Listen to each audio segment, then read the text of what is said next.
Hey guys, what's up? MurderofBirds here. Sorry, I actually did a review a little bit while ago, but my file actually ended up messing up, so I actually had to redo it. But basically, this is my review for Naruto Shippuden episode 366, The All-Knowing, and this episode was actually really good for what we got of it. We got to interaction with the Hokages, Sasuke got some of his questions answered, and we got to see that boss-ass battle of Madara and Hashirama at the end, which leads us to believe that there's going to be some more dialogue and backstory amongst those two. But the start of the episode was really great for me personally. My favorite part, I'm sorry, was the fact of Hashirama's interaction with everybody. The fact that he just comes out and he's like, he looks at Minato, he's like, "Who are you?" And Minato's like, flashes his jacket. He doesn't even say anything. He's like, "Yeah, I'm the fourth Hokage." And then he just brightens his face and he's like, "Oh wow, there's actually another Hokage. Is the village all right?" And he's like, "Actually, it's run by your granddaughter." And he's like, "God damn it!" I just thought that part was so funny.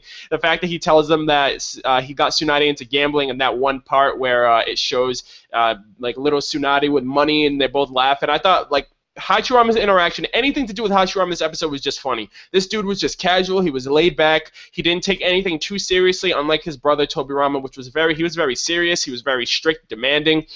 And I feel like these two are the complete opposites. Hashirama is like modest. He's gentle. He resolves things through, negotiation and stuff like that. Tobirama is more of the forceful type. He's more of he's a man of action versus a man of, words, I guess you want to say. And I definitely like their interaction as well. Tobirama came off as a bit stern, a bit harsh with telling his older brother, "Hey, shut up, be quiet." But it came down to it, when it came down to who's the head honcho, it's Hashirama, because when Tobirama went to go and confront Sasuke, he's like, "Yo, you're going to go and attack the village?" And then he lifted up his finger. Tobirama was like, "Yo, you need to chill out." And they both went like freaking Super Saiyan. Like their chakra was on like another level compared to everyone else. So Getsu was actually like dripping. He's like, "Oh my God, I'm freaking scared. This presence is ridiculous." And, the walls were cracking, the floors were cracking, the roof debris was falling. And it shows that, Hashirama will give his brother, leeway to like run his mouth and stuff like that. But when it comes down to it, Hashirama is the head honcho, and he's the one that says it, he has the final say and whatever. So I definitely like the interaction with all the Hokages. Sasuke goes to the third, asks him about Itachi. Basically what we already know. He just confirms, validates and finally confirms to Sasuke that, his brother Itachi lived his life as a shinobi of the leaf. He knew his mission. He carried all of his missions out perfectly, and he was never bound by the Uchiha. He was never bound by, it's your clan before anybody else, because he was open-minded. He was a kid that, he always thought like a Hokage, and he thought very rationally, and that's what set him apart from his clan members, who were just more secluded and amongst themselves than actually reaching out to others. So I definitely liked that part, learning a little bit more about Itachi, his origin of how he was brought up and his mental ways of thinking and stuff like that. But the second Hokage, when he was asked by Sasuke, he pretty much goes into why the Uchiha are the way they are, why it is that they are always set on this path of destruction. And we've seen it across the board with a lot of the Uchiha that we've gone to know. And basically it comes down to the fact that the Uchiha love too much. And I say too much to the point where loving is one thing, but loving something too much becomes an obsession.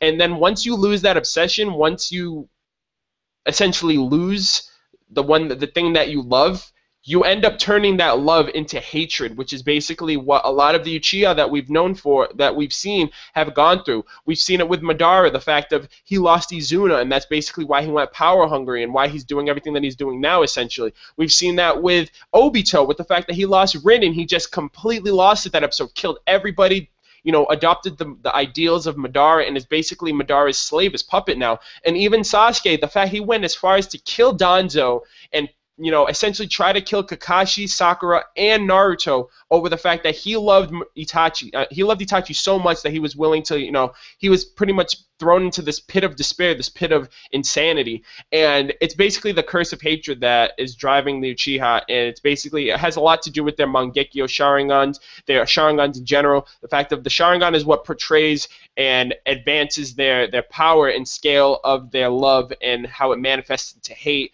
and then how that manifests into complete and utter insanity. So I like how we got that explanation of, not necessarily an explanation, but how it went a little bit more in depth to, the Uchiha aren't just a bunch of batshit crazy people. They do things with a purpose. So I like that part. We also got note that Orochimaru is confirmed to have Senjutine from the Zetsu that he ended up transferring his body into. He has his arms back, and he's pretty much a genius in this whole thing. The fact that he's able to control 3 out of the 4 Hokages, because he says even himself that he's pretty sure Hashirama can break free of the binding of the Ito Tensei at any moment. And you know, he's basically telling them, hey, you're gonna listen to Sasuke, you're gonna listen to what this kid demands, you're gonna give him a response. And either you do that, or, you know, we're right near the village. We can just have you guys attack the village and destroy it. You know, no time like the present. So I like how he came with a backup plan to make sure that no matter what, this is going to go through for Sasuke. Sasuke ends up asking Hashirama, hey, what is a village? What is a shinobi? Sasuke basically doesn't understand why, after everything that the Leaf has done to Itachi, Itachi still died a village, a Leaf shinobi. He died for the village. He came back, and then he still... you know, even in Edo Tensei, even, I mean, granted, you can say Koto Matsukami had a lot to do with it, but even still, his mindset was, I have to do this for the village. I am a village shinobi. You know, no matter what, I do things for the benefit of others before myself, even if it means his own death. So Sasuke is basically wanting to know that. He's a little disoriented with all that. And I think this is one of the best ways you can iterate a flashback, because a lot of times Naruto just reiterates flashbacks for the sake of, you know, filling up time.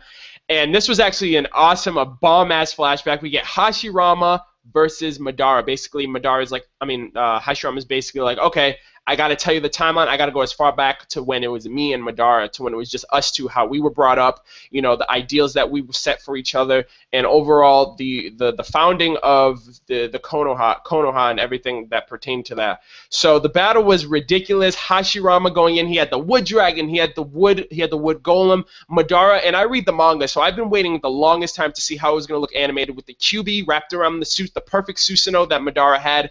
And that shit looked ridiculous. The animation where Hashirama was just chilling like this, and you see the first image, the full image of the Kyuubi just in the scales of the Susanoo armor, and he has like the mask on his face, and it just looks so boss.